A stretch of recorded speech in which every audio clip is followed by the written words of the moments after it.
All right. Hello, everyone. Welcome to episode number 400 and something of the Restoring Rapport podcast. This is a podcast for young believers who are pursuing the goal of marriage and family and trying to get married as young as possible in a healthy way according to God's design.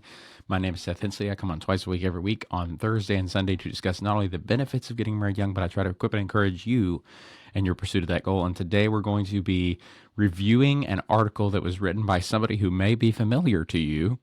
Not from some like sort of famous person perspective, but from the perspective of this person used to be a co-host on this show. And if you've been listening for a long time, then you know to whom I'm referring. We're going to be reviewing an article that Landon Mauk wrote on December. Well, actually, he republished it, I think, on December 8th of 2025.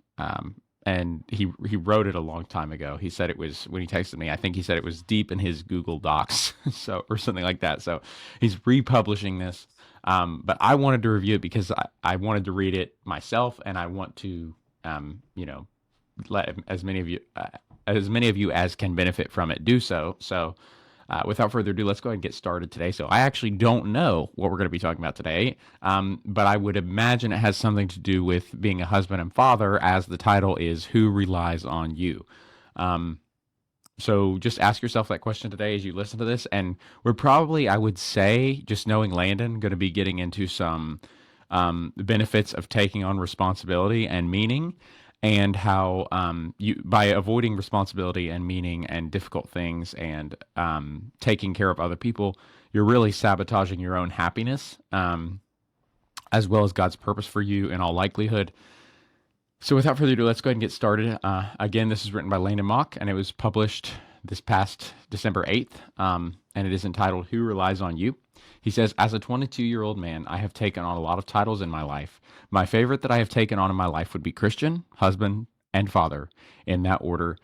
I think it's good that he says that too, because why do I think that's good? Well, number one, you have to be a Christian, a Christ follower first, because if you're not a Christ follower, Christ says that we're not worthy. He who loves father or mother more than me is not worthy of me. He was talking to the Jews at that time, I guess, and really hammering their rigid traditions and making sure that they knew he was priority and not their traditions. However, so you can imagine why being a Christian is got to be at the top of that list, because if you are not living according to, if you are not pledging your life to the Lord and choosing his morality instead of your own morality constructs, then you're not going to be able to take care of your wife. You're not going to be able to take care of your children. And you're not the kind of person that any wife or child wants to be around. Because when we get into a world of men who are making their own morality instead of choosing to live according to God's morality, God's rules, then that's when we get into really dangerous territory, especially for women and children. Do not want to be in a world where men are making their own morality and not living according to God's law. That's a very dangerous world. So you've got to be a Christian first. You can't do wrong things and expect to be a good husband or father. You cannot. And I know that nobody's perfect, and I'm not saying that, but I'm saying you've got to live according to the way that God set up the world to work and not the way that you want the world to work. Because if you try to do it the way you want the world to work and you make up your own rules, your own laws, your own morality, your own code, then instead of using God's, then you're going to be a really bad husband, a really bad father, and kind of dangerous. And so husband needs to be next, because your wife is the top priority that God has given you. So she's got to be, taken care of in every aspect and sense of the word. You've got to make sure she has everything she needs. Because again, the child right under that is relying on you both as parents. So, I mean, if the kid can't rely on you, then that child's life is going to be a lot harder than it needs to be. And so a lot of people accuse me too of saying that children that did not grow up in a two-parent home have no chance of success, because I give you all these statistics on how likely it is that your child encounters various problems if you do not raise them in a two-parent home. And that's simply not what I'm saying. I'm not saying that your child has no shot at success. What I am saying is that to young people who are making decisions about how they want to live, if they want to get married, how to raise the children that they have, if they even want to have children, they need to be aware that their choices impact the quality of not only their life, but their children's life. And so they need to be very well informed about the ramifications to their actions. That's all I'm doing. I'm not trying to guilt shame anybody or condemn anybody who has already made bad decisions. I've made tons of bad decisions myself. That's definitely not my goal. I'm just trying to, shout back to the people climbing up the mountain behind me that these are the things that are going to happen if you take these turns. And you don't get to decide what consequences you get when you take a turn. You just get to choose if you take the turn or not. That's really how the world works. So I'm just telling people, statistically, this is your odds of this happening if you make this life choice. And there is literally nothing wrong with that. Especially because it's coming out of a motive of genuine concern for people. Like, I'm not just saying this to build a social media platform or make money from my show. Let's just laugh at that really quick. Ha ha ha. Do you know how much money I've made from this show since day one? 6 years of podcasting, 400 episodes, hundreds and hundreds of hours of work into this. Do you know how much money I've made? It's like $256 or something. It is literally not worth it at all. And by the way, the show that you listen to now is entirely free. Okay, it is entirely free. You do not have to pay a dime to consume any of the content that we have. You can subscribe if you'd like to, but there are no benefits to subscribing. So honestly, I don't know why you would, unless you just want to support what I'm doing and be generous, and that is fine too. But all I'm saying is, like, I'm not doing this to get rich. I'm doing this because I've lived a life where I've made mistakes and I've also done good things, and I want to tell you both of those situations so that you can go in and not have to do the same thing that I did, and in some cases do the same thing that I did because it worked really, really well. And so, yeah, this is not coming from some attitude of me trying to get things for myself or make it big on the internet. That's not what I'm doing.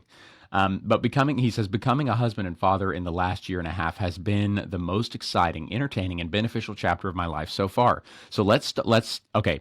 Awesome way to start his paragraph off here.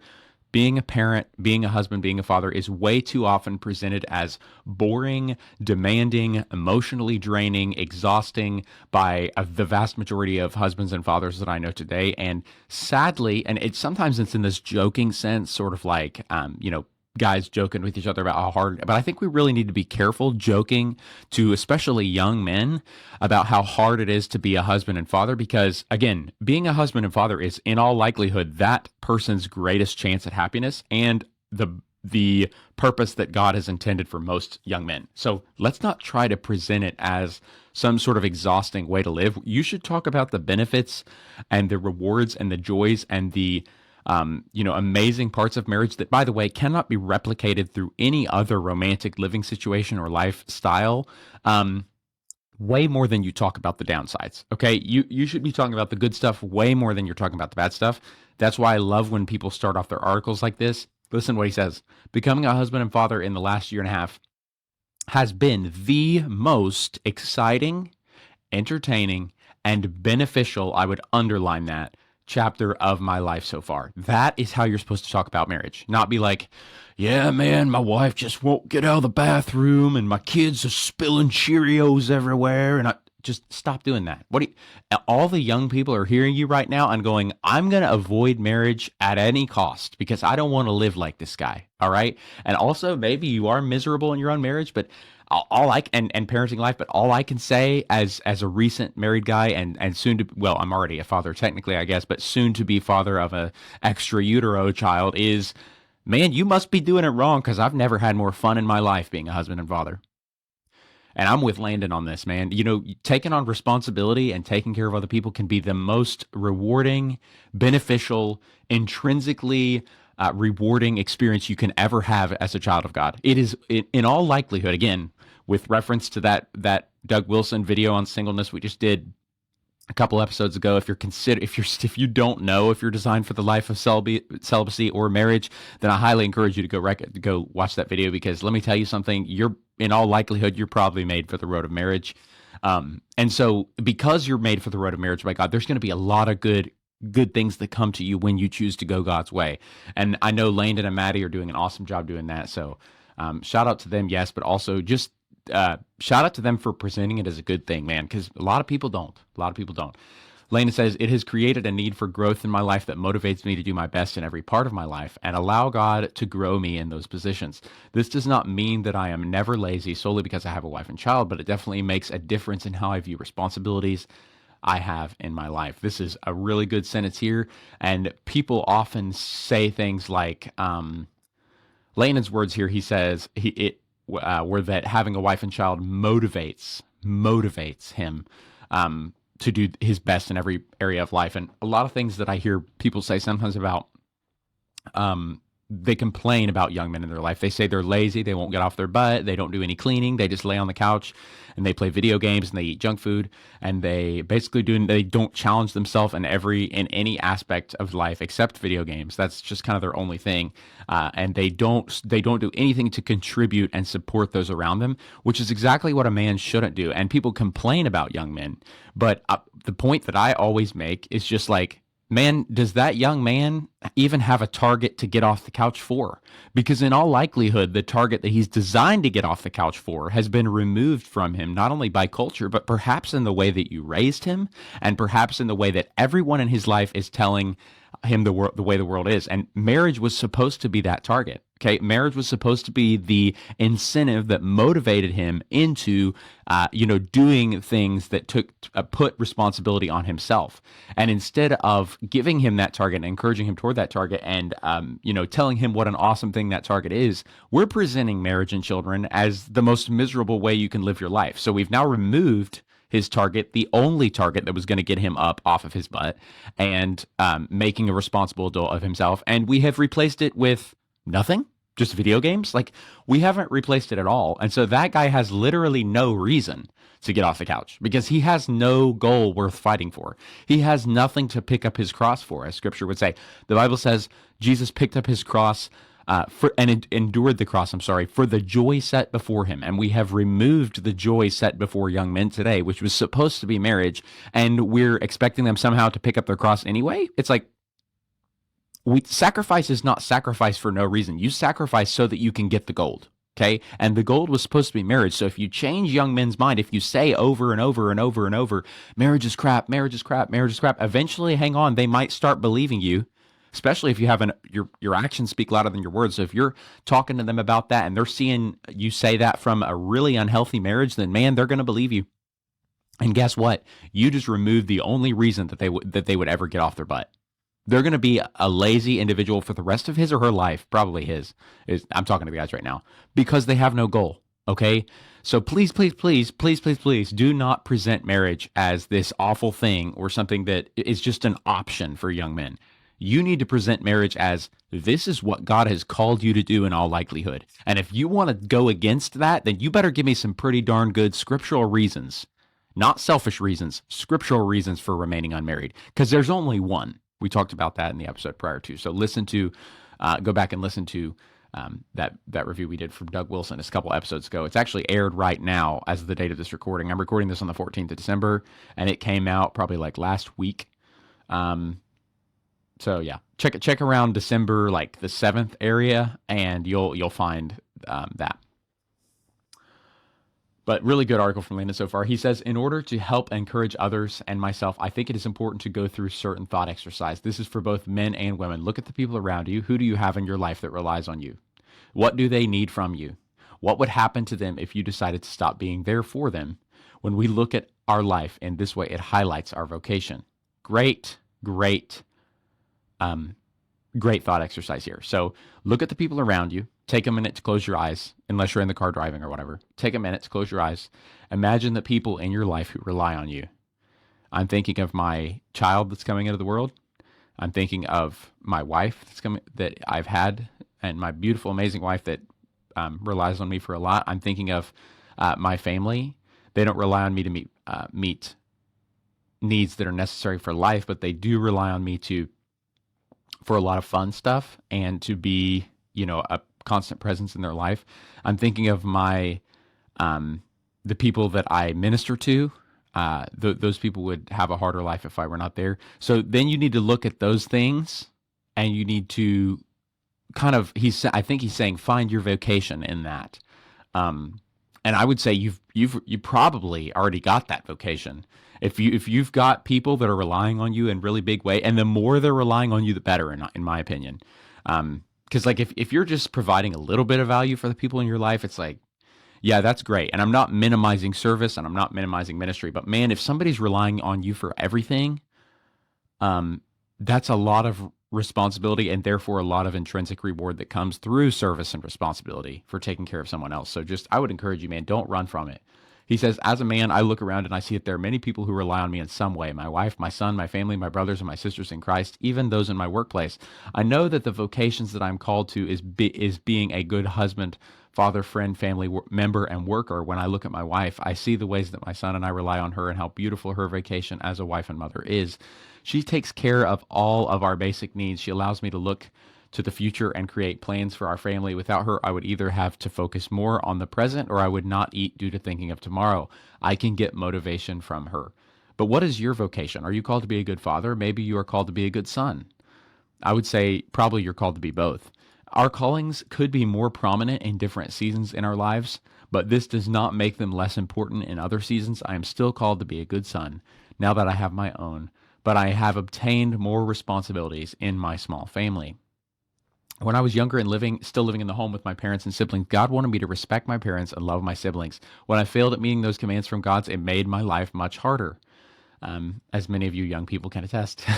When we grow up, we still fail at the commands of our seasons, due mostly to pursuing short-term pleasures, and the repercussions are most times much worse. Most times the punishments from my parents, namely the grounding, spankings, and timeouts, were not enough to make you fall on your knees and repent. But the repercussions of our adult actions can be more severe and can bring us to low point, to where there is nowhere else to go but up. When we acted this way as children, it must have made it harder on our parents to be the loving, slow to anger reflection of the love of God that God has called them to be for their child. Our failures affected their difficulty in meeting their callings. This does not change when we get older. When we do well, when we do well, those who really rely on us can do well. If your spouse does well in their vocation, which should be complementary to yours, then it will make the pursuit of your vocation easier and much more enjoyable. This is a great paragraph too. People don't want to say this. People want to act like, well, first of all, there's a couple lies that people believe. Number one, they believe that work is some amazing thing that is sort of like a self-indulgence practice. Like, it's an amazing thing to go to work, man, and to follow your dreams and pursue your passions and go into the workplace. And the workplace is literally crap. It is just actually awful. I mean, anybody who's trying to sell you this idea that the workplace is some amazing experience, and they phrase it like getting to go and pursue whatever you want, that is a lie. The workplace is not, and I have a great workplace, okay? I love what I do. But if I had the option to never work again, I would retire tomorrow to spend more time with my family, because one of those things matters so much more, okay? And so, like, just don't buy this stuff that people try to sell you that, going out and working a 9 to 5 is like the best thing you could do with your life. It is not. It is not. In fact, the whole reason you work for a 9 to 5, at a 9 to 5, is to provide for what really matters most in your life and make it easier for you to have a more relaxed life, not at work, in your future. That should be why you're working, okay? And I'm not saying that you should work on nothing. I'm saying that you work on things that are secondary in order to later work on things that you actually want to do, okay? I'm not saying work is bad. That's not, hear my heart here. I'm not proposing laziness. Furthest thing from laziness is what I'm saying. I'm saying I spend 7.5, 8 hours a day at my workplace. That's 7.5, 8 hours a day every day that I could be spending on things that matter more if I did not have to put food on the table for my family. So that's the reason I'm going to work. Okay. Number two, people, make the claim that two parents, both the mother and father, working away from the home is number one, necessary, and number two, a better way to live your life.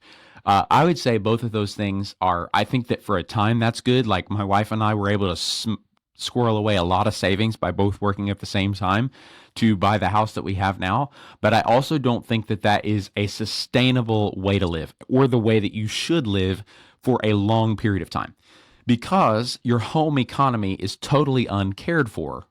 you're both away from the home, and then you come back to the home. Dinner has not been made, clothes have not been done, house has not been cleaned. And suddenly you're like, oh my gosh, I'm entering another work shift because we've both been doing, working away from the home, and our home economy, our home is totally uncared for during the day. And now we come home and we do a second shift, catching up on all the chores that we have, chosen to do other things instead of. And it's like, I don't think that's sustainable. I don't think it's an easy way to live. I don't think that people are like, you have more money when you both work. I'm like, you absolutely do have more money. But what you end up doing is you end up outsourcing and spending that money on things that you could have done if you had somebody in the home. For example, if Lainey was here the whole time, we would spend a lot less on takeout because we'd actually have somebody that was here that had dinner ready at the end of the day, and we didn't just get home and be like, oh, I've already used all my energy. I don't want to cook dinner. And so we go out and we drop like $30.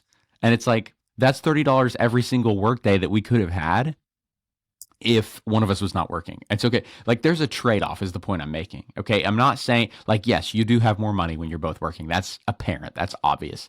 But I think that should be a temporary thing and something that you do for the sake of having an easier tomorrow for your children and your wife and your marriage, and not something that you should do for an elongated and sustained period of time, because it's hard on your marriage. It's hard on your household economy. It's hard on literally everything. Okay. And having money is not worth it. Okay. Having more money is not worth it, I should say. Right here, he says the same is true if you succeed in meeting your expectations and responsibilities. It also draws us closer to the Lord when we ultimately are walking on the path that the Word shines a light on for us as men and women. We are going to walk closer to God than if we were to stray off the path. With people relying on us, it forces us to walk the path without hesitancy and to take up each step with courage and confidence. We don't have time to be scared when people are relying on us. I was speaking to my dad recently about this, and we were talking about how lucky we both were to have good jobs and what we would do if we lost those jobs. We both came to the conclusion that we would simply do whatever it takes. Okay. Because again, guess what you wouldn't do? Here's what you wouldn't do though. Those of you who are good men who would do whatever it takes to provide for your family, you wouldn't be doing whatever it takes if you didn't have the family. I'll tell you that. And I'm exactly like this, and I'm not slamming us as guys. Again, if you remove the motivation for men to work, marry a wife and children, then guess what? They have no reason to get off their couch. That's when you run into people who are lazy and who are just sort of sitting in a trash heap of their life and not doing anything because they have no reason to get off their rear. And again, I would say that the reason Landon and I would do, and his dad would do whatever it takes is his words. Should we lose our job is because we actually have people to take care of. And I think that's Landon's point here. Like, when you remove responsibility from your life, you are producing bad fruit in yourself, and you're producing a world where people are not striving, people are not working, people are not doing anything difficult for their neighbor. We're not doing anything that Scripture commands us to do. We're just sort of doing whatever feels good for us selfishly as human beings because we have no reason to do anything hard. Why would you do the hard thing when you could take the easy road if you have no joy set before you? That's kind of my point. And that's Landon's, I think, as well. Like, responsibility is a great thing. He says, losing your job is scary, I'm sure, but we don't have time to be scared. We have to continue to provide and fulfill the needs of those who rely on us. This holds true when we stray off the path of being a good husband or father or son. You do not have time to freeze in fear. We have to get back on track as soon as we can with repentance and renewal of the mind. Who relies on you? Will you allow that to motivate you to become more godly? Is there anyone that leans on you for comfort? And again, if you're answering these questions no, or like, I don't know who relies on me, or I don't know, then I'm not trying to be mean here, but you're not providing for anyone. Okay, you're not laying down your life for your friend. You're not laying down your life for your neighbor. You're not doing that. You're not picking up your cross. And maybe people are not doing it because they're unconvinced that they should, and that they don't, and because they don't know the rewards that come from this. They don't know the rewards of living life the way Christ has called the church to live. And so I'm trying to tell you guys, it is a beautiful, beautiful thing to pick up your cross for your wife and your child. Man, there is so much. The deepest satisfaction that I have in my life goes back to the fact that I'm following God in that aspect. If I were not picking up my cross for my wife and my child and my family and my friends and my community and my etc., then my life would have little to no significance, little to no meaning, little to no purpose, little to no intrinsic reward that comes through service. Okay. If you want to experience that, and it's an amazing way to live. Like, guys, I actually, right now in my life, I go to bed and I wish I had more time in my day, and I can't wait to wake up. That I literally, and there's people are like, if you were retired, you wouldn't know what to do with your time. Guys, I would not be able to stop using my time if I were retired. I have so much that I want to do, and so much that I want to accomplish, that I don't have time to do it all. Okay. And again, the reason that I have that motivation, why do I have that motivation? Okay. Number one, I'm a child of God. God has called me to pick up my cross for my neighbor, particularly my wife and children. Okay. Number two, I have a wife who's relying on me to live a happy life. That is a responsibility that I have on her. Okay. That I have.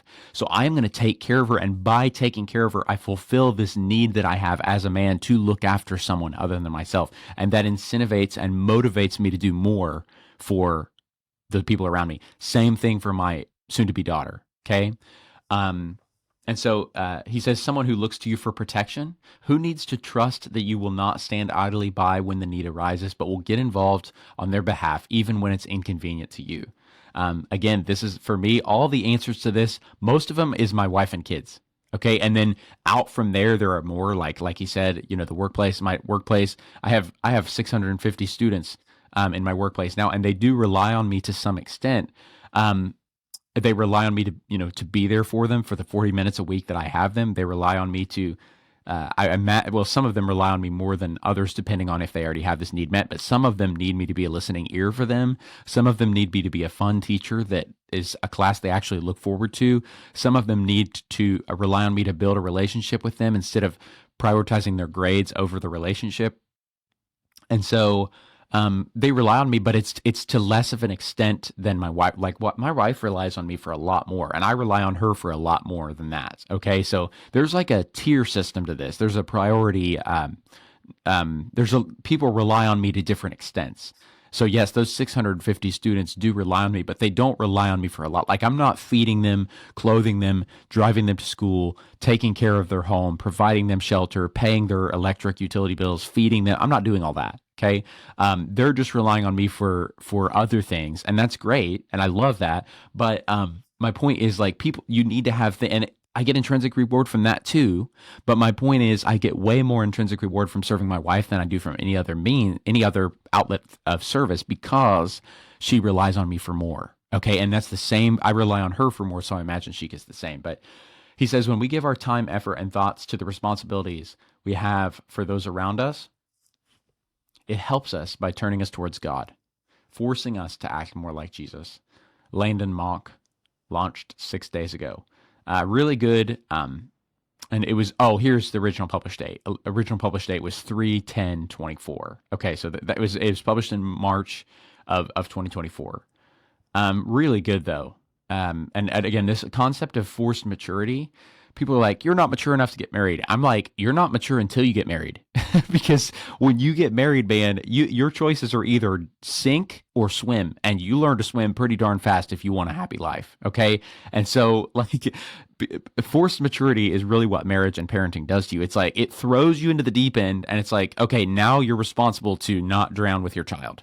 And you might be like, that's awful. But it's like, when you actually save your child and you sustain your child and you take care of your wife in that moment, oh my goodness, the feeling that comes with that, guys, is amazing. So I would encourage you, don't live a boring life, not taking care of anyone.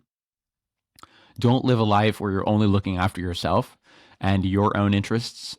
Discover the joy of serving other people and taking care of other people, and ask yourself the question today, like Landon said at the beginning of the article, who relies on you? And those people, those things are those people who rely on you. That's your vocation. That's the people that you need to take care of. Okay.